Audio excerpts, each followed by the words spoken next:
Everyone, कैसे हो आप सब। I hope you all are doing well. तो आज हम स्टार्ट कर रहे हैं एस्टेट पीजीटी कॉमर्स मैराथन, जिसमें हम आज करेंगे अकाउंटेंसी को कंप्लीट रिवाइज।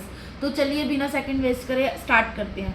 सबसे पहला चैप्टर है, कहते हैं कि इंट्रोडक्शन टू अकाउंटिंग। कहते हैं अकाउंटिंग क्या होता है, कि अकाउंट्स की हमें ज़रूरत क्या होती है। कि फॉर एग्जांपल कोई भी बिजनेसमैन होता है, वो एक महीने में या एक साल में इतनी सारे डेली ट्रांजेक्शन्स करता है, हर चीज़ को जुबान याद रखना बहुत मुश्किल काम हो जाता है। इसलिए वो क्या करता है, हर रिकॉर्ड्स को एक सिस्टमेटिक ढंग से रिकॉर्ड करता है। तो जहाँ पे ये सिस्टमेटिक ढंग से रिकॉर्ड होते हैं, वो इसीलिए ही हमें उन रिकॉर्ड्स को ढंग से रिकॉर्ड करने के लिए ही अकाउंट्स की ज़रूरत पड़ती है। कहते हैं अकाउंट्स को ना हम बिजनेस की लैंग्वेज भी कहते हैं। देखो, accounting is also called language of business. इसमें क्या करते हैं, अकाउंटिंग का मतलब क्या होता है, प्रोसेस ऑफ, देखो यहाँ दिखाती हूँ मैं एक second. It is a process of, सबसे पहले रिकॉर्डिंग, इसके स्टेप्स हैं। रिकॉर्डिंग, रिकॉर्ड करना। Second classifying. Third summarising. Fourth analysing. Fifth reporting. कि क्या है, अकाउंटिंग एक प्रोसेस है जिसमें हम सबसे पहले क्या करते हैं, रिकॉर्ड करते हैं। फिर सारी की सारी ट्रांजेक्शन्स को एक जगह पे रिकॉर्ड करते हैं, फिर क्लासीफाई करते हैं उनको। जितनी फॉर एग्जांपल सारी की सारी ट्रांजेक्शन्स मैंने जर्नल में रिकॉर्ड कर दी। क्लासीफाइंग में क्या करेंगे, जैसे राम की 10-15 ट्रांजेक्शन थी, हमने जर्नल में तो उसको डेट वाइज रिकॉर्ड किया, लेकिन क्लासीफाइंग में क्या करते हैं, हम एक 10-12 ट्रांजेक्शन्स को रिकॉर्ड करने की जगह राम की सीधा एक राम का अकाउंट ही बना देते हैं। इस मतलब क्लासीफाई कर देते हैं हर चीज़ को। समराइजिंग में क्या करते हैं, हम एक समरी बनाते हैं और इसमें ट्रायल बैलेंस बनाते हैं और डेबिट और क्रेडिट के बैलेंस को मेजर करते हैं। एनालाइजिंग में क्या करते हैं, हम देखते हैं कि हमें एट द एंड कितना प्रॉफिट एंड लॉस हुआ, trading and profit and loss account बना के। एंड रिपोर्ट क्या करते हैं, जो वेरियस पार्टीज होती है बिजनेस की, जैसे इंटरनल पार्टीज भी होती हैं और एक्सटर्नल पार्टीज भी होती हैं, उनको सारी की सारी बिजनेस की इंफॉर्मेशन देते हैं। ठीक है, समझ गए, होता है अकाउंटिंग का मीनिंग। लेकिन याद रखना कि अकाउंटिंग में सिर्फ वही ट्रांजेक्शन्स रिकॉर्ड होंगी जो मनी की फॉर्म में होगी, इन मॉनिटरी टर्म्स। अगर जो ट्रांजेक्शन मनी की फॉर्म में नहीं है वो अकाउंट्स में रिकॉर्ड नहीं होगी। देखो अब आ जाओ यहाँ पे, कि देखो लिखा हुआ है कि एक ऐसी प्रोसेस है जिसमें क्या करते हैं, ट्रांजेक्शन्स को सिस्टमेटिकली रिकॉर्ड करते हैं, क्लासीफाई करते हैं, समराइज करते हैं। ठीक है, अब क्या है कि सारी की सारी ट्रांजेक्शन्स मनी की फॉर्म में होनी चाहिए। Art of accounting is an art of recording, classifying, summarising in a significant manner and in terms of money. याद रखना। अब कहते हैं कि अकाउंटिंग प्रोसेस के सब अकाउंटिंग के प्रोसेस है।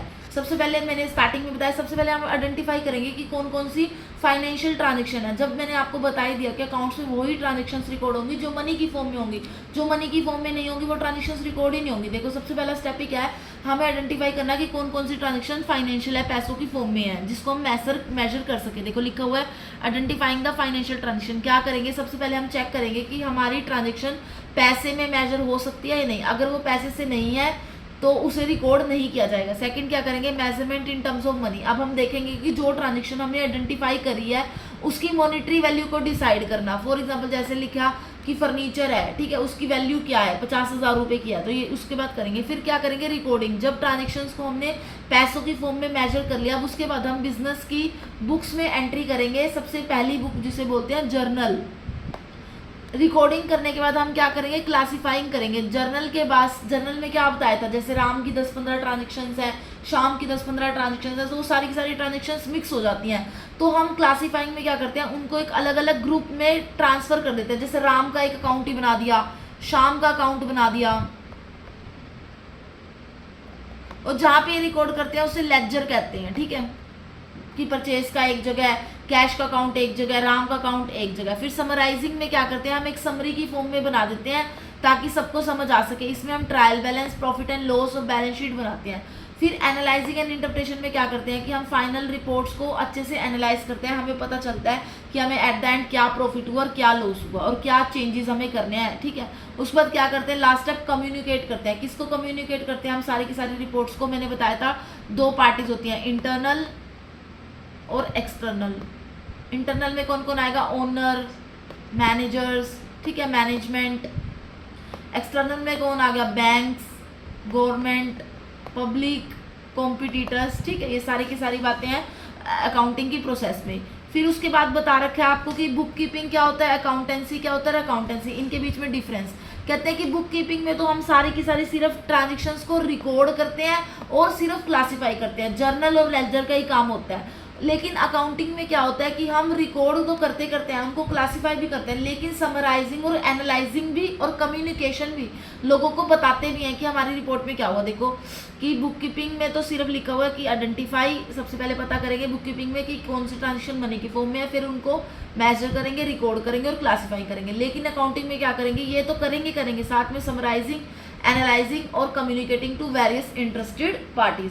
और अकाउंटेंसी में क्या है, ये पूरी बॉडी ऑफ नॉलेज है जिसमें हम पूरी की पूरी अकाउंटिंग करना सीखते हैं। जितना भी तुम अकाउंटेंसी में पढ़ो, अकाउंटिंग में पढ़ोगे ना, क्या क्या करते हैं, वो सारा का सारा पूरी की पूरी बुक अकाउंटेंसी बन जाती है। बुक कीपिंग क्या एक प्राइमरी स्टेज है, अकाउंटिंग क्या है एक सेकेंडरी स्टेज है। ये कब बनती है, जैसे ही बुक कीपिंग खत्म होगी वहीं से ही अकाउंटेंसी स्टार्ट हो जाएगी। और अकाउंटेंसी क्या है, ये एक बड़ी एक अम्ब्रेला टर्म होती है जिसमें बुक कीपिंग और अकाउंटिंग दोनों शामिल होगा। देखो बुक कीपिंग प्लस अकाउंटिंग। अब ऑब्वियस सी बात है, बुक कीपिंग का स्कोप क्या होगा, नैरो होगा, और अकाउंटिंग का स्कोप क्या होगा, वाइड होगा। बुक कीपिंग क्या होता है, एक रूटीन नेचर की जॉब होती है, रूटीन और क्लैरिकल नेचर की जॉब, ठीक है। लेकिन जो अकाउंटिंग होती है वो एक एनालिटिकल और टेक्निकल नेचर की जॉब होती है। अब बुक कीपिंग के लिए आपको ज़्यादा स्पेशलाइज्ड नॉलेज की ज़रूरत नहीं है, नॉर्मल क्लर्क भी कर सकते हैं। लेकिन अकाउंटिंग के लिए आपको स्किल स्टाफ चाहिए, क्लियर अकाउंटेंट चाहिए। समझ के बुक कीपिंग और अकाउंटेंसी में क्या डिफरेंस है। आप कहते हैं कि ऑब्जेक्टिव्स क्या हैं हमारे अकाउंटिंग के, क्यों बनाते हैं। सबसे पहले टू मेंटेन की सिस्टमेटिक रिकॉर्ड्स को सिस्टमेटिक ढंग से प्रेजेंट करने के लिए हम अकाउंटिंग बनाते हैं।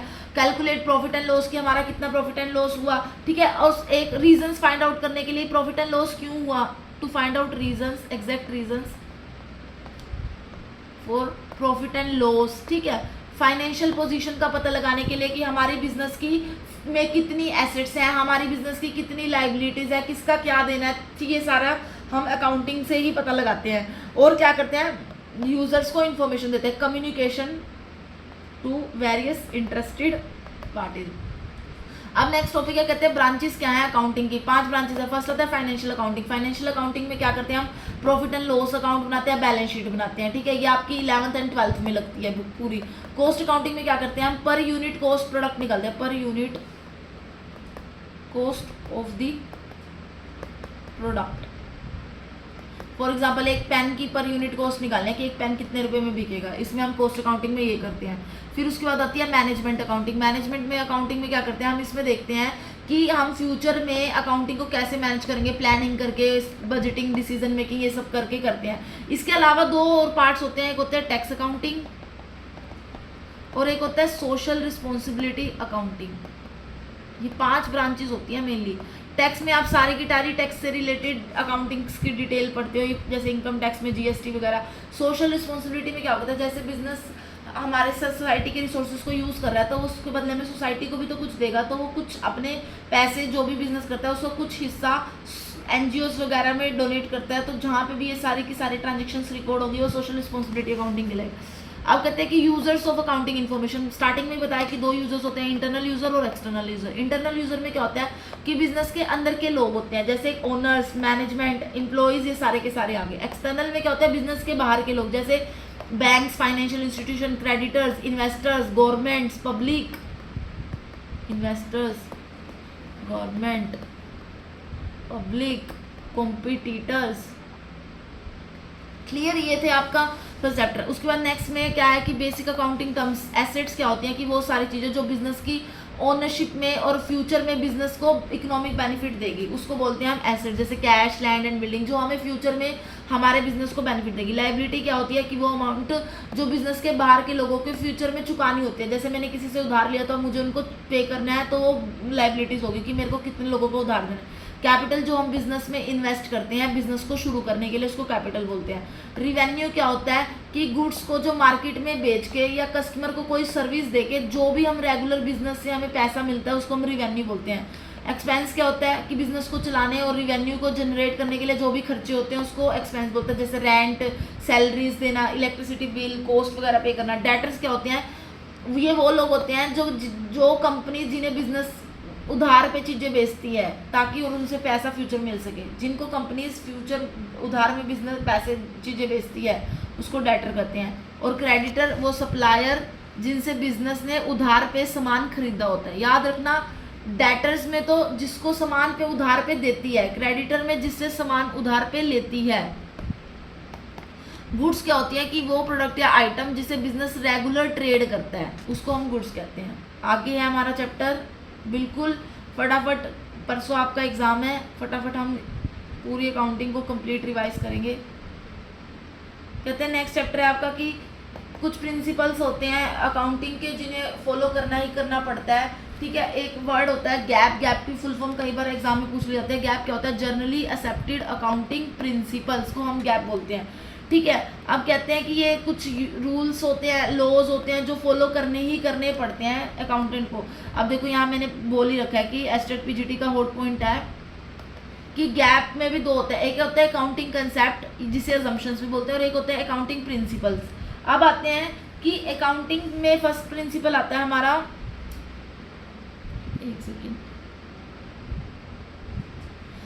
कहते हैं कि हमारे 3 फंडामेंटल अकाउंटिंग असम्पशंस होते हैं। कौन कौन से होते हैं वो? Going concern concept, consistency concept और एक्यूरल कंसेप्ट।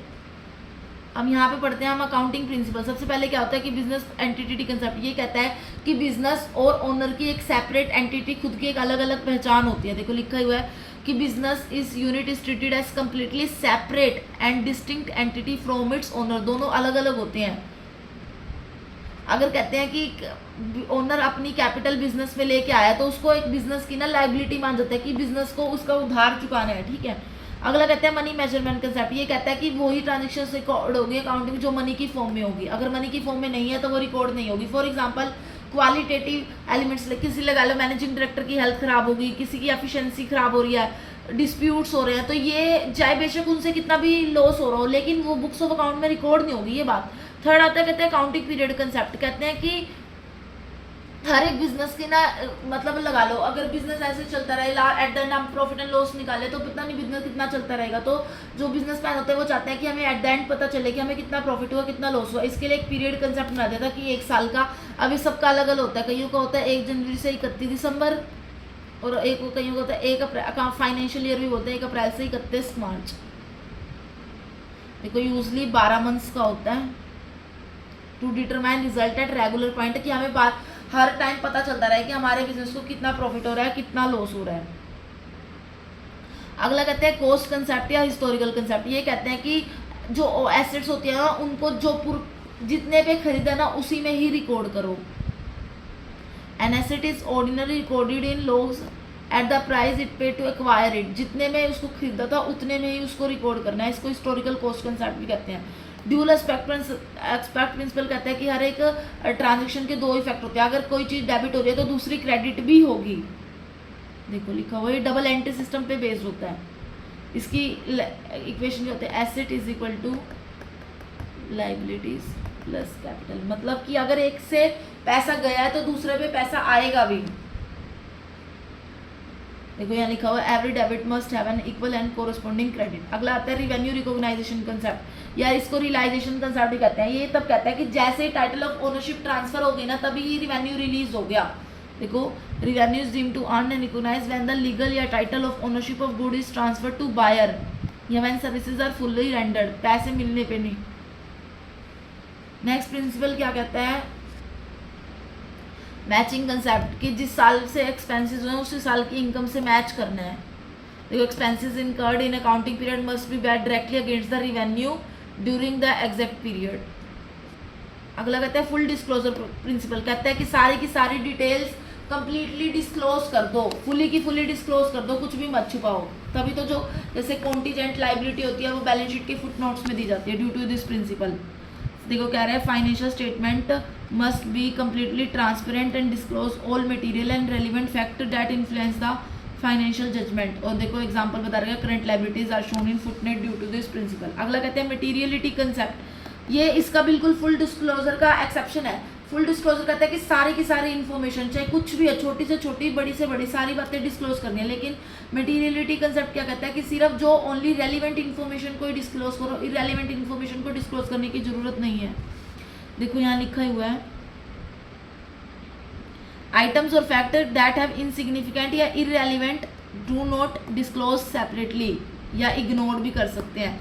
जैसे उसने लिखा कि एग्जांपल दे रहेगा कि एक शॉर्पनर खरीदा है या कैलकुलेटर खरीदा है, तो इसको रिकॉर्ड करने की जरूरत नहीं है, ये बिल्कुल इररेलेवेंट बात है। अगला कहते हैं प्रूडेंस और कंजर्वेटिज्म प्रिंसिपल, ये वेरी वेरी इंपॉर्टेंट प्रिंसिपल है। कहते हैं कि इसको क्या बोलते हैं, एंटिसिपेट नो प्रॉफिट, मतलब अगर फ्यूचर में प्रॉफिट हो रहा है तो उसको इग्नोर करो, लेकिन अगर लॉस हो रहा है तो उसको ऐड कर लो।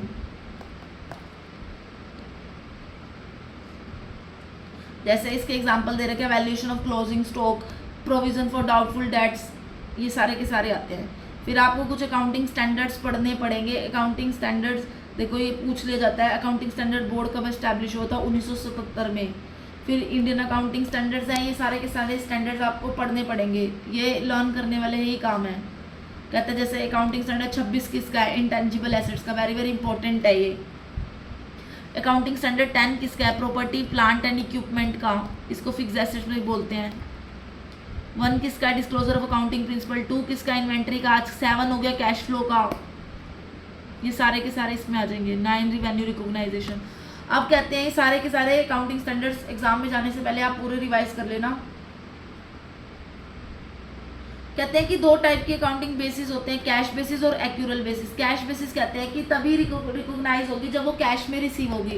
एक्यूरल कहती है कि जैसे ही बस वो कमा ली ना, बेशक कैश में रिसीव नहीं हो तब भी रिकॉग्नाइज हो जाएगी।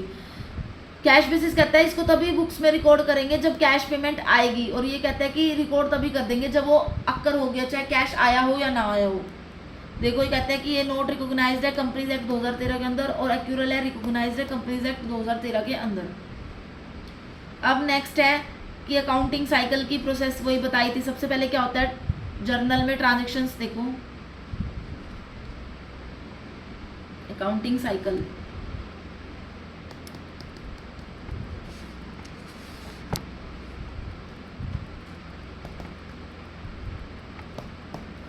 सबसे पहले ट्रांजैक्शन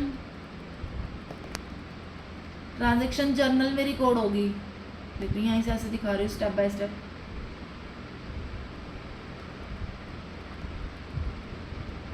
जर्नल से वो ट्रायल बैलेंस लेजर में जाएंगी, लेजर से ट्रायल बैलेंस से लास्ट में at the end trading and profit and loss account. ये आपका पूरा अकाउंटिंग साइकिल है, ये अकाउंटिंग प्रोसेस है। देखो यहाँ लिखी हुई है। सबसे पहले जर्नल से लेजर पोस्टिंग, लेजर से ट्रायल बैलेंस बनाओगे, ट्रायल बैलेंस से फाइनेंशियल स्टेटमेंट में क्या आ जाएगा, trading and profit and loss account. अगला कहते हैं अकाउंटिंग इक्वेशन की क्या अप्रोच है। Accounting equation double aspect principle पे डिपेंड होता है कि अगर एक किसी चीज़ का डेबिट साइड इफेक्ट हो रहा है तो उसका क्रेडिट भी होगा, दोनों को एक साथ इफेक्ट करती है। इसका एक फॉर्मूला होता है, याद रखना, very very important, asset is equal to liability plus capital. इसमें कुछ रूल्स बता रखे, कहते हैं कि अगर प्रॉफिट होगा, इनकम होगा या गेन होगा, उसको हमेशा कैपिटल में ऐड करेंगे। अगर ये तो ट्रिक्स ही हैं याद करने की, जहाँ भी प्रॉफिट होगा, इनकम जनरेट होगी या गेन होगा, उसको हमेशा कैपिटल में ऐड कर देना। और लॉस में क्या होता है कि जहाँ भी हमेशा से लॉस होगा, एक्सपेंस होगा या कुछ ड्रॉइंग पैसे निकाले हैं पर्सनल यूज़ के लिए, तो वो हमेशा कैपिटल में से माइनस होगा। इक्वेशन का बैलेंस कैसे होगा, एसेट बराबर होगा लाइबिलिटीज प्लस कैपिटल के। अब कहते हैं 3 टाइप के गोल्डन रूल्स हैं अकाउंट्स के। फर्स्ट आता है, कहते हैं पर्सनल अकाउंट। 3 टाइप के अकाउंट होते हैं, पर्सनल, रियल, नॉमिनल। पर्सनल कहते हैं किसी पर्सन, इंडिविजुअल, फर्म, बैंक या कंपनी का अकाउंट होता है, जैसे राम का अकाउंट, श्याम का अकाउंट, SBI अकाउंट। इसका गोल्डन रूल क्या होता है, debit the receiver, credit the giver. Second आता है रियल अकाउंट, ये 10 एसेट्स और प्रॉपर्टी से रिलेटेड होता है, जैसे cash account, machinery account, stock account. इसका फॉर्मूला है, रूल है, debit what comes in, credit what goes out. ये सारे आपने बिल्कुल 11th 12th का बेसिक है ये बिल्कुल। थर्ड आता है नॉमिनल अकाउंट। नॉमिनल अकाउंट पे सारे के सारे एक्सपेंसेस, लॉसेज और इनकम और गेन लिखते हैं। इसमें salary account, rent account, commission account, ये सब बनते हैं। इसका रूल क्या है, debit all expenses and losses and credit all income and gains. ये था तुम्हारा ट्रेडिशनल अप्रोच के अकॉर्डिंग। मॉडर्न अप्रोच है, मॉडर्न अप्रोच में कहते हैं कि 5 अकाउंट बनते हैं। फर्स्ट अकाउंट बनता है कैपिटल अकाउंट, सेकंड बनता है एसेट अकाउंट, थर्ड बनता है लाइबिलिटी अकाउंट, फोर्थ बनता है रिवेन्यू अकाउंट, फिफ्थ होता है आपका एक्सपेंस अकाउंट। ये आपके ट्रेडिशनल अप्रोच के अकॉर्डिंग अकाउंट है, मॉडर्न के अकॉर्डिंग। ट्रेडिशनल के अकॉर्डिंग 3 थे, पर्सनल, रियल, नॉमिनल। देखो इसमें बोल रखे कि कैपिटल अगर बढ़े तो उसको ऐड कर दो मतलब क्रेडिट, घटे तो उसको माइनस कर दो मतलब डेबिट। लायबिलिटी अगर बढ़ रही है, लोगों को उधार देना बढ़ रहा है, खर्चे बढ़ेंगे तो क्या होगा, बढ़ रही है तो ऐड करें क्रेडिट, घटी है तो डेबिट। एक्सपेंसेस बढ़ रहे हैं, खर्चे बढ़ रहे हैं, पैसे जाएंगे तो डेबिट ऐड कर दो माइनस क्रेडिट। एसेट्स अगर बढ़ रही है तो डेबिट में ऐड, घट रही है तो क्रेडिट। रिवेन्यू बढ़ रही है तो क्रेडिट, घट रही है तो डेबिट। अब आते हैं वही journal, books of original entry. Journal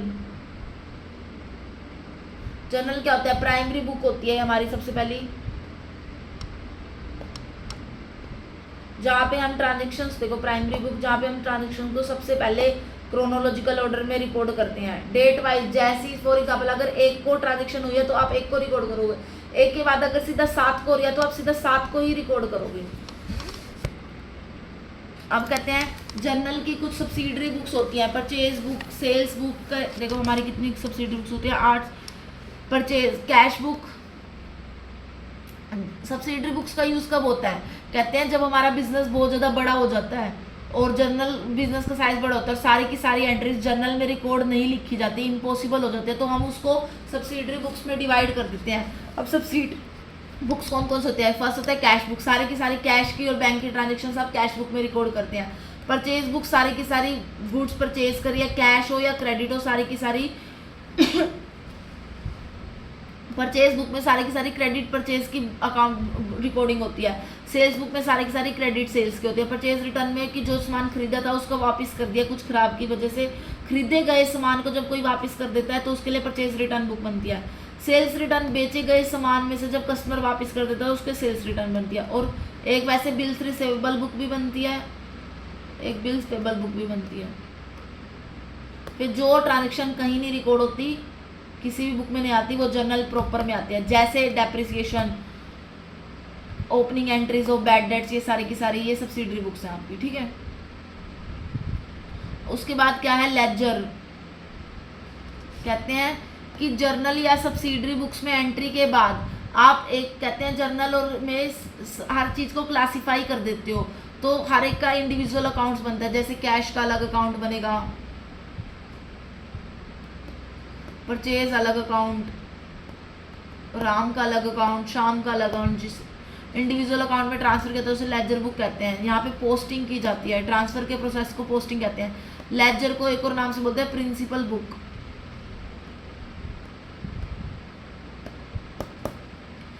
फिर कहते हैं लेजर का बैलेंस मैच करना होता है, बैलेंसिंग भी कुछ भी नहीं है इतना खास। फिर कहते हैं ट्रायल बैलेंस क्यों बनाते हैं, जब जर्नल में एंट्रीज पास करते हैं और उसे लेजर अकाउंट में पोस्ट करने के बाद फिर हम हर एक अकाउंट का बैलेंस चेक करते हैं, डेबिट और क्रेडिट निकालते हैं, ठीक है। फिर इन सभी लेजर अकाउंट के जो बैलेंस है ना, उनकी एक्यूरेसी को चेक करने के लिए हम एक स्टेटमेंट बनाते हैं जिसे ट्रायल बैलेंस कहते हैं। याद रखना, ट्रायल बैलेंस कोई अकाउंट नहीं है, trial balance is a statement, जहां पे हम उसकी मैथमेटिकल एक्यूरेसी चेक करते हैं कि जो बैलेंस हमने बनाया है, कई बार पोस्टिंगें गलत हो जाती हैं, अमाउंट ज़्यादा डल जाती है, तो जिस वजह से एरर्स आ जाता है, तो ट्रायल बैलेंस क्या करता है, मैथमेटिकल एक्यूरेसी को ही चेक करता है। देखो यहाँ लिखा हुआ है कि अगर हमने डबल एंट्री सिस्टम के ताली हर एक डेबिट के बदले सही क्रेडिट किया है, टोटल और ट्रायल बैलेंस में अगर हमें पता है ना कि ट्रायल बैलेंस कैसे सही पता है, टोटल का डेबिट का टोटल और क्रेडिट का टोटल इक्वल होना चाहिए। इसका ऑब्जेक्टिव क्या है, ट्रायल बैलेंस बनाने का मेन ऑब्जेक्टिव क्या है, अर्थमेटिकल एक्यूरेसी को चेक करना जो भी लेजर पोस्टिंग के बाद हुए, ताकि हम फाइनल अकाउंट्स को अच्छे से बना सकें। सबसे इंपॉर्टेंट बात जो मैंने अभी बताई है कि ट्रायल बैलेंस कोई अकाउंट नहीं है, ये एक फाइनेंस स्टेटमेंट है, सिर्फ एक स्टेटमेंट। कई बार पेपर में क्वेश्चन पूछा जाता है क्या ट्रायल बैलेंस एक अकाउंट है या ट्रायल बैलेंस क्या है, ट्रायल बैलेंस एक अकाउंट नहीं है, वो एक स्टेटमेंट है। किसी भी समय पर बनाया जा सकता है, मंथली, क्वार्टरली, ईयरली। देखो इसमें 2 कॉलम्स होते हैं, एक साइड पे डेबिट बैलेंस, एक साइड पे क्रेडिट बैलेंस। अगर दोनों का मैच हो गया तो इट मीन्स हमारे जो अकाउंट्स बने थे उनकी एक्यूरेसी मैच हो रही है, कोई गलती नहीं है। अब इन्होंने कुछ रूल्स बता रखे हैं कैसे क्या रिकॉर्ड होता है। एसेट्स डेबिट साइड में रिकॉर्ड होंगी ट्रायल बैलेंस में, खर्चे डेबिट साइड में रिकॉर्ड होंगे, लाइबिलिटी क्रेडिट साइड में रिकॉर्ड होगी, income and gain credit and side में, कैपिटल क्रेडिट साइड में। याद रखना कि एसेट्स और एक्सपेंसेस, खर्चे और एसेट्स डेबिट साइड में ऐड करेंगे ट्रायल बैलेंस में, जो भी एसेट्स होंगी और खर्चे होंगे, और लाइबिलिटी कैपिटल इनकम वो सारे के सारे क्रेडिट में आएंगे। अब इन्होंने बता रखे हैं एसेट्स में क्या है, cash, bank, stock, machinery, building, debtor, prepaid expenses.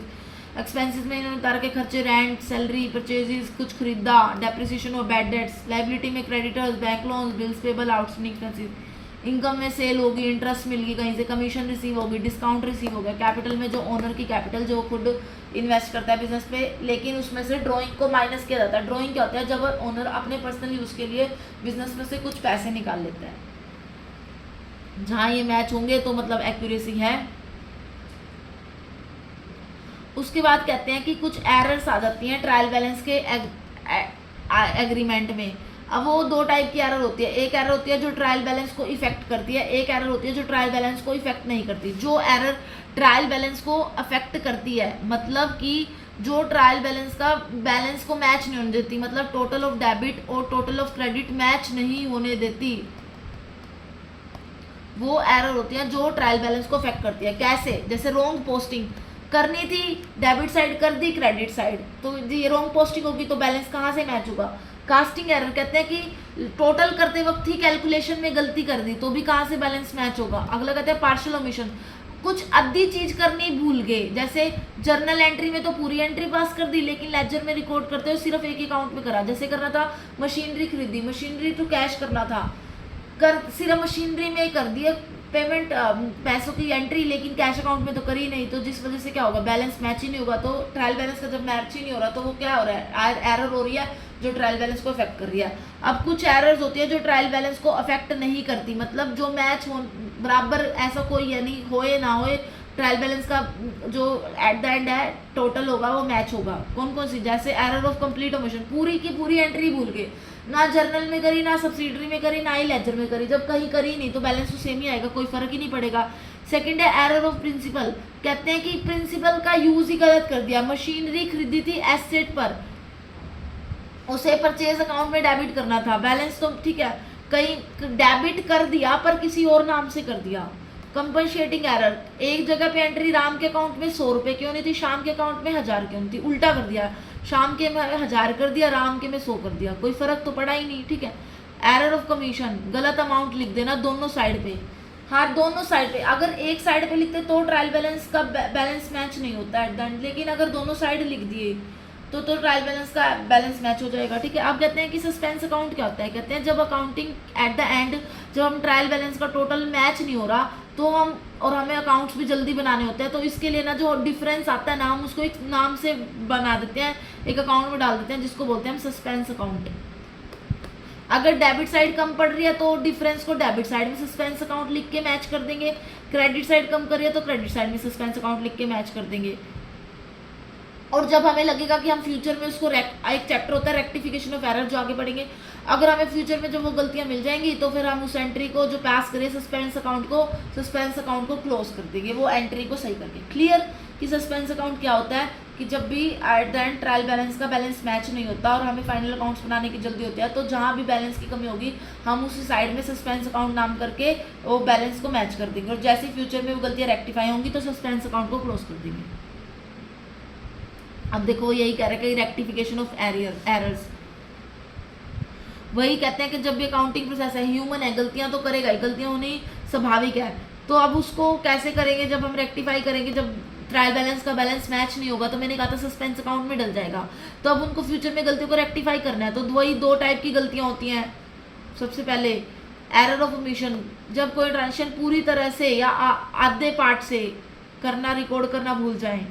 दो टाइप के होते हैं, कंप्लीटली ओमिशन और पार्शली। कंप्लीटली में तो क्या होगा, ट्रायल बैलेंस का बैलेंस मैच हो जाएगा, लेकिन अगर पार्शली, जर्नल में तो लिख दी, लेजर में करेंगे तो ट्रायल बैलेंस का बैलेंस मैच नहीं होगा। Error of commission, error of commission कहते हैं कि गलत कैलकुलेशन कर दी, कहीं पे गलत अमाउंट लिख दी या गलत अकाउंट में पोस्ट कर दी। जैसे किसी को करने 500 रुपये देकर 5000 दिए, करने था राम का अकाउंट, कर दिया शाम का अकाउंट। ठीक है, उसको बोलते हैं हम एरर ऑफ कमीशन। थर्ड आता है error of principle. Accounting principles के खिलाफ जाके एंट्री करना, जैसे रिवेन्यू एक्सपेंडिचर को कैपिटल एक्सपेंडिचर मान लेना। फॉर एग्जांपल करी थी मशीनरी रिपेयर, मान दिया उसको कैपिटल में खर्चा डाल दिया, उसको मशीनरी के में खर्चे में ऐड कर दिया।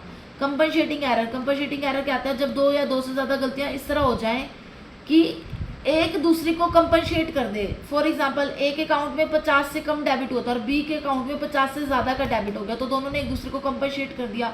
ठीक है, ये थी एक based on nature. Second error होते हैं वन साइडेड एरर और two sided error. One sided error जो सिर्फ अकाउंट को एक साइड को इफेक्ट करती है और उन्हें ठीक करने के लिए हमें सस्पेंस अकाउंट की जरूरत पड़ती है। ठीक है, टू साइडेड एरर जब दो या दो से ज़्यादा अकाउंट को अफेक्ट करती है, इसके लिए तो ठीक करने के लिए एक नॉर्मल जर्नल एंट्री पास होगी। अब देखो इन्होंने 3 टिप्स दे रखे हैं टू रेक्टिफाई करने के लिए टू साइड एरर को। फर्स्ट है रॉन्ग एंट्री, जब हमने गलती से एंट्री पास कर दी तो उसे दिमाग के रफ में कह रहे लिखो, फिर करेक्ट कर दो उस एंट्री को, फिर उसको रेक्टिफाई करके सही को सही जगह रहने दो और गलत का इफेक्ट कम करने के लिए उसको रिवर्स कर दो। ये इसका रूल है। अगला है, कहते हैं कि प्रोविजंस और रिजर्व्स क्या होते हैं।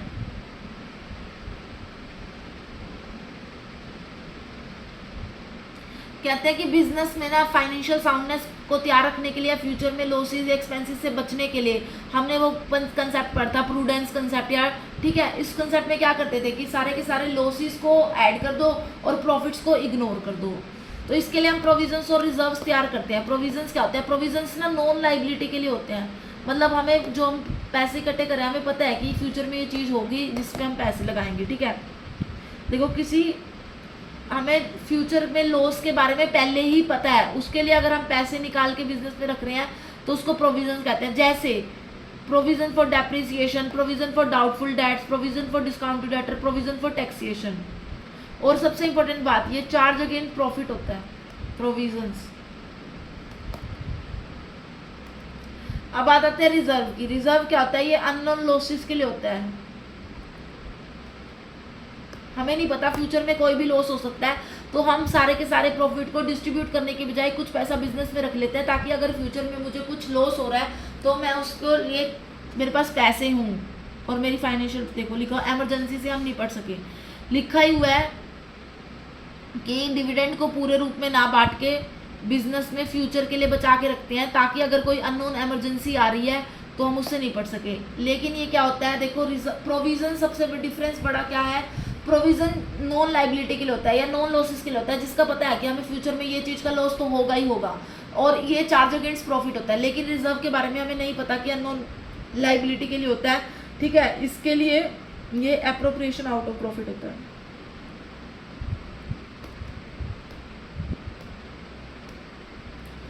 चार्ज अगेंस्ट प्रॉफिट क्या होता है, प्रॉफिट हो या ना हो आपके पैसे तो कटेंगे ही कटेंगे प्रोविजंस के लिए। रिजर्व क्या होता है कि अगर प्रॉफिट होगा तभी होगा, अदरवाइज नहीं होगा, लॉस हो गया तो। ठीक है, ये लिखा ही हुआ है appropriation of profit.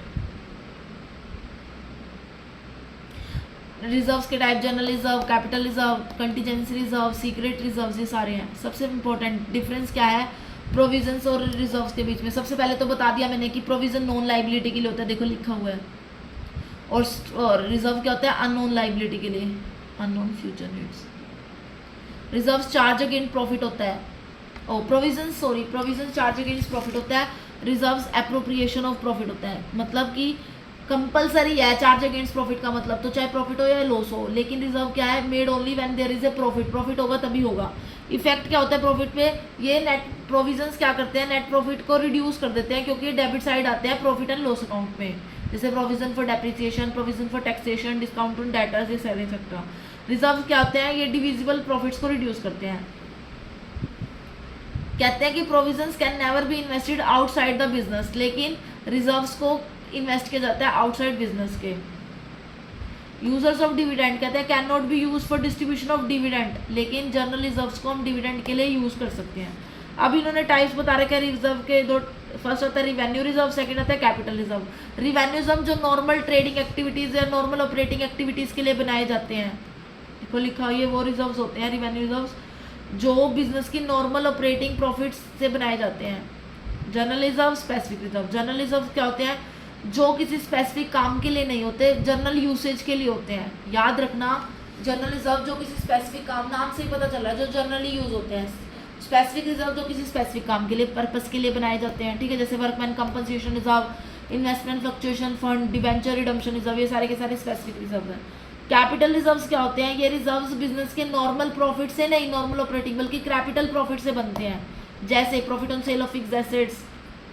Capital profit के क्या क्या सोर्स है? Profit on sale of fixed asset, profit on revaluation of asset, profit on forfeiture of share, issue of shares और डिबेंचर्स। अगला आता है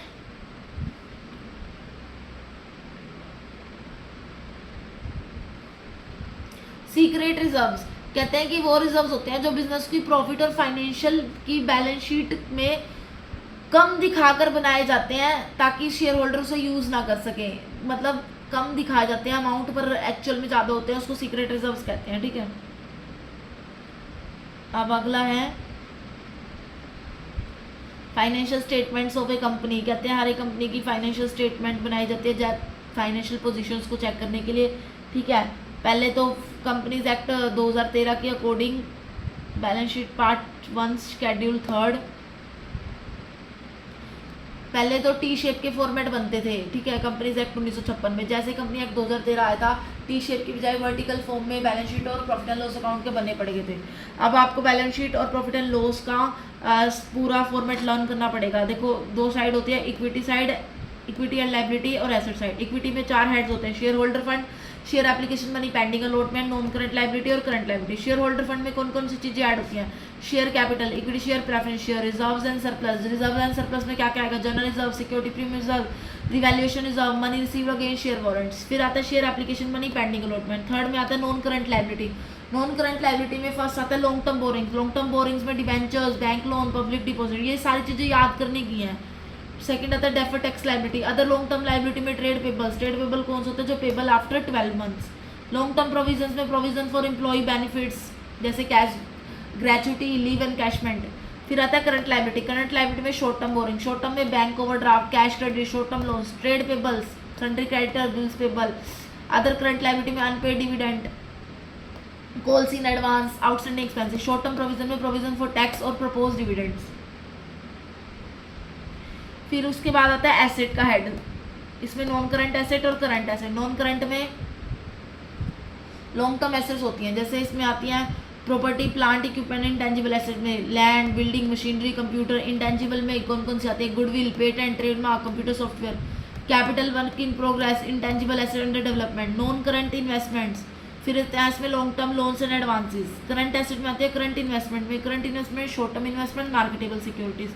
इन्वेंट्री में raw material, work in progress, finish goods, stores. Trade receivable में sundry debtors, bills payable. Cash and cash equivalent, short term loans. Other current asset में prepaid expenses, interest. ये सारा का सारा लर्न करने वाली चीज़ें हैं। आपको पेपर में पूछ लिया जाता है कि करंट एसेट में क्या क्या चीज़ें इंक्लूड होती हैं, ऑप्शन दे दिए जाएंगे क्या इंक्लूड होता है और क्या नहीं होता है, ऐसे करके क्वेश्चन पूछ लेंगे। तो ये तो फॉर्मेट लर्न करना है।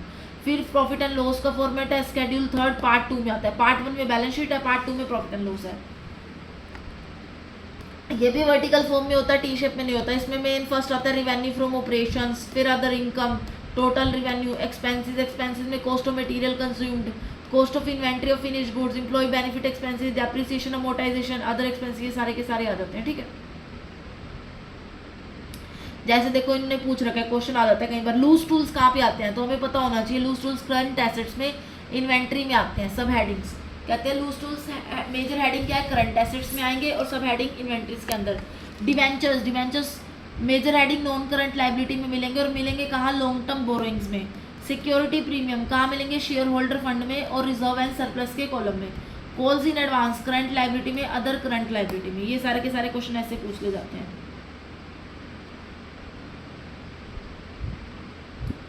आगे है कहते हैं bank reconciliation statement. Bank reconciliation statement क्या होती है कि जब कोई बिजनेसमैन बैंक में अकाउंट खोलता है ना, तो वो सारे के सारे ट्रांजेक्शन्स को अपनी कैश बुक या बैंक की कॉलम में रिकॉर्ड करवाता है। और दूसरी तरफ बैंक भी, हम तो करते हैं, बैंक भी अपनी उसी तैयारी सारी ट्रांजेक्शन्स को रिकॉर्ड करता है पासबुक या जिसे बैंक स्टेटमेंट्स कहते हैं। तो कहते हैं कि हर बार एक ट्रांजेक्शन्स को रिकॉर्ड कर रही है, कई बार ना बैलेंस डेट पे मैच नहीं हो पाता, तो जिस वजह से इसकी टाइमिंग डिफरेंस की वजह से, मिस्टेक की वजह से दोनों के बैलेंस कैश बुक और पासबुक के डिफरेंसेस, कैश बुक और पासबुक के बैलेंस मैच नहीं हो पाते। तो इन्हीं मिस्टेक्स को कम करने के लिए, इन डिफरेंस को कम करने के लिए जो स्टेटमेंट बनती है ना, उसको ही बैंक रिकंसलिएशन स्टेटमेंट बोलते हैं। समझ गए कि बैंक रिकंसलिएशन स्टेटमेंट क्या होती है, कि जब भी कैश बुक और पासबुक के बैलेंसेस मैच नहीं होते तो इसी स्टेट को रेक्टिफाई करने के लिए हम बैंक रिकंसलिएशन स्टेटमेंट बनाते हैं। सबसे इंपॉर्टेंट कहते हैं कैश बुक का अगर डेबिट बैलेंस है और पासबुक का क्रेडिट बैलेंस है तो ये फेवरेबल बैलेंस माना जाएगा, मतलब प्लस से आएगा। अगर कैश बुक का क्रेडिट है, पासबुक का डेबिट है तो अनफेवरेबल बैलेंस माना जाएगा। आगे है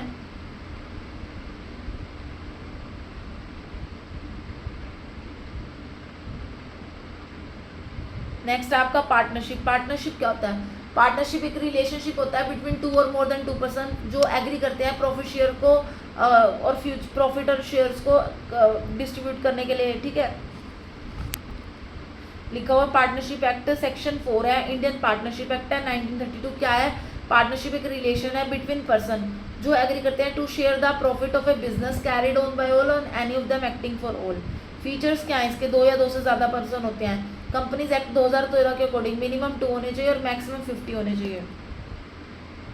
एग्रीमेंट कहते हैं जो पार्टनरशिप के बीच में एग्रीमेंट होता है वो ओरल भी हो सकता है, रिटन भी हो सकता है, लेकिन आप प्रेफर करो कि रिटन में ही होना चाहिए। लॉफुल बिजनेस है, ये भी लीगल होना चाहिए। प्रॉफिट शेयर करते हैं, इसमें म्यूचुअल होना चाहिए। पार्टनर और एजेंट का रिलेशनशिप होता है यहाँ पे, प्रिंसिपल और एजेंट रिलेशनशिप, ठीक है।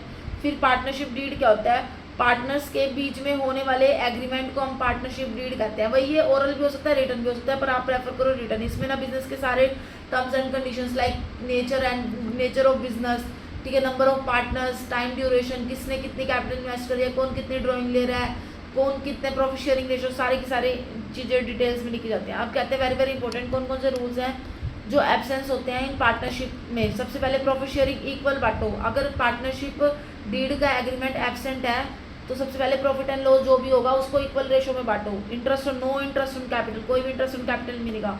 No interest on drawing, no salary, no commission, लेकिन सबसे important interest on partner loan 6% per annum पे लोन की वो मिलेगी। फिर आता है कि प्रॉफिट एंड लॉस एप्रोप्रिएशन। कहते हैं कि सोल प्रोप्राइटरशिप बिजनेस में तो क्या होता है, नेट प्रॉफिट निकालने के बाद प्रॉफिट एंड लॉस अकाउंट बंद हो जाता है, लेकिन पार्टनरशिप में नेट प्रॉफिट को पार्टनर के बीच बांटने के बाद एक नया अकाउंट बनता है जिसे हम profit and loss appropriation account बनते हैं। इसको हम नॉमिनल अकाउंट भी होता है ये, और नॉमिनल अकाउंट का आपको रूल पता ही है क्या है, debit all expenses and losses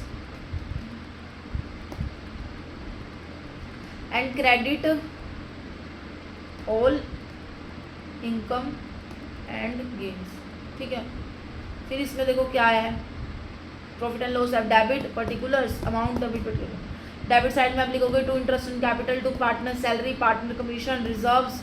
credit side में बाय नेट प्रॉफिट, जो प्रॉफिट एंड लॉस अकाउंट बनाने के बाद आपका प्रॉफिट आया था तो क्रेडिट साइड आ जाएगा, लॉस आया था तो डेबिट साइड हो जाएगा। फिर यहाँ interest on debit, interest on drawing, फिर दोनों का टोटल करेंगे, ठीक है। पार्टनर्स कैपिटल अकाउंट कहते हैं 2 टाइप के अकाउंट होते हैं, फिक्स कैपिटल अकाउंट और फ्लक्चुएटिंग। फिक्स कैपिटल में क्या होता है कि फिक्स रहती है और कई बार एडिशनल कैपिटल लेके भी आता है, विड्रॉ भी कर लेता है। फिक्स कैपिटल में 2 अकाउंट बनते हैं, कैपिटल अकाउंट बनता है, करंट अकाउंट बनता है। कैपिटल अकाउंट में तो सिर्फ आप ओपनिंग कैपिटल और एडिशनल कैपिटल या कोई भी विड्रॉ करिए कैपिटल उसको मैं ऐड करेंगे, और करंट अकाउंट में बाकी सारी एडजस्टमेंट करेंगे जैसे interest on capital, salary, drawings वगैरह। फ्लक्चुएटिंग में आप सिर्फ एक अकाउंट बनाते हैं जिसको बोलते हैं पार्टनर्स कैपिटल अकाउंट, इसी में ही सारी एडजस्टमेंट्स करेंगे, ठीक है। अब आता है इंटरेस्ट ऑन ड्रॉइंग निकालने का फॉर्मूला क्या होता है, टोटल अमाउंट मल्टीप्लाई जितने % पे रेट दी होगी, जितने महीने दोगे, पीरियड, एवरेज पीरियड और बाय 12। अगर वो कहते हैं मंथली ड्रॉन कर रहा है at the beginning of the month, तो सबसे पहले बिगिनिंग में 6.5 मंथ, मिडल में 6 मंथ, एंड में 5.5। अगर वो क्वार्टरली कर रहा है तो 7.5, 6, 4.5। अगर वो 9 मंथ्स के अकॉर्डिंग कर 9 मंथ्स, 6 मंथ्स एंड 3 मंथ्स, ठीक है। गारंटी क्या होती है कि कई बार जब भी कोई नए या पुराने पार्टनर को गारंटी दी जाती है कि जो भी उसको प्रॉफिट मिलेगा तो वो अगर सपोज करो किसी को लॉस हो रहा है तो एक पार्टनर आपस में गारंटी ले लेते हैं कि तेरा को कंपनसेट हम करेंगे। प्रॉफिट एंड लॉस में भी हो सकता है या इकल्ला एक पार्टनर खुद भी कर सकता है, ठीक है। अब कहते हैं कि रिकॉन्स्टिट्यूशन ऑफ पार्टनरशिप, कहते हैं कि पार्टनरशिप जब भी एक एग्रीमेंट से बनती है और जब भी पार्टनर के बीच में पुराने एग्रीमेंट में कोई भी बदलाव आएगा ना और नया एग्रीमेंट बनेगा तो हम उसको रिकॉन्स्टिट्यूशन ऑफ पार्टनरशिप बोलते हैं। रिकॉन्स्टिट्यूशन कितने भी टाइप से हो सकता है। अगर profit and loss ratio change हो गया, ऑफकोर्स जब पहले 1:1 में 2-3 पार्टनर थे, 1:1 में बियर करे थे, अब 3:2:1 में हो गया, एग्रीमेंट ही चेंज हो गया तो क्या होगा, तो इसको हम बोलते हैं रिकॉन्स्टिट्यूशन। जब भी कोई नया पार्टनर एडमिट होगा बिजनेस में, रिटायर होगा, कोई किसी की डेथ होगी, कोई 2 कंपनी आपस में अमलगमेट होंगी। सेक्रीफाइसिंग और गेनिंग रेशो निकालने का फॉर्मूला क्या है, very very important. Sacrificing ratio निकालने का फॉर्मूला क्या है, old ratio minus new ratio, और गेनिंग का निकालने का फॉर्मूला क्या है, new ratio minus old ratio. देखो सेक्रीफाइसिंग का old ratio minus new ratio, gaining का new ratio minus old ratio. अब आता है गुडविल। गुडविल क्या होता है कि गुडविल एक गुड नेम और रेपुटेशन होती है एक फर्म की, जो बिजनेसमैन बहुत ईमानदारी और मेहनत से कमाता है, ठीक है। कहते हैं गुडविल क्या है कि इंटेंजिबल एसेट्स है। गुडविल को हम सिर्फ महसूस कर सकते हैं कि हाँ इसकी अच्छी है। फॉर एग्जांपल आगे टाइप्स बताई थी मैंने आपकी गुडविल की। कैट गुडविल होती है कि जो घर के लिए, जगह के लिए लॉयल होती है। एक डॉग गुडविल होती है जो ओनर के लिए लॉयल होती है। एक रैट गुडविल होती है जो कहीं भी चले जाती है जहाँ उसको चीज़ें सस्ती मिली। एक होती है रैबिट गुडविल जो अपने आसपास के लोकेशन से होती है। अब कहते हैं कि गुडविल को निकालने के 3 मेथड है, एवरेज प्रॉफिट, सुपर प्रॉफिट और नॉर्मल सुपर प्रॉफिट और कैपिटलाइज मेथड। देखो इसके सेकंड इसके फॉर्मूले बताते हैं।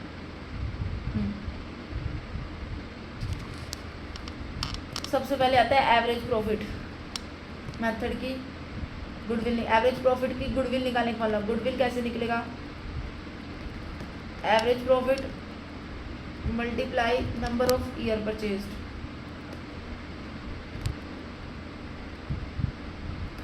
अब एवरेज प्रॉफिट कैसे निकलेगा, टोटल प्रॉफिट बाय में नंबर ऑफ ईयर्स, ठीक है। सेकंड मेथड है हमारा सुपर प्रॉफिट मेथड।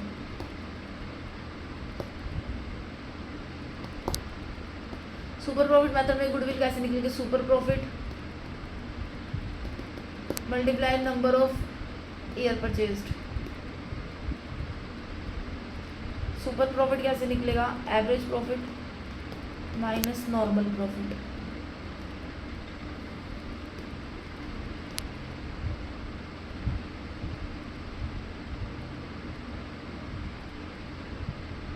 देखो ये सभी बता रखे हैं ना।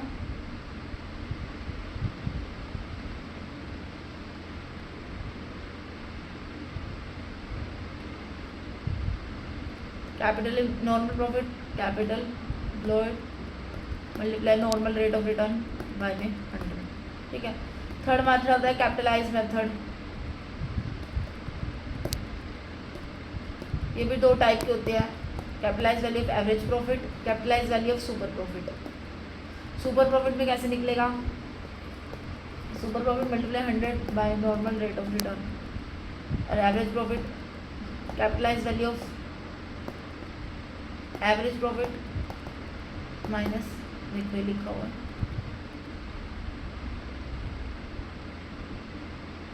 Average profit multiply normal rate of return. Average profit निकालने के लिए फिर goodwill, capitalise value of asset minus net asset. ये थे आपके तीनों मेथड।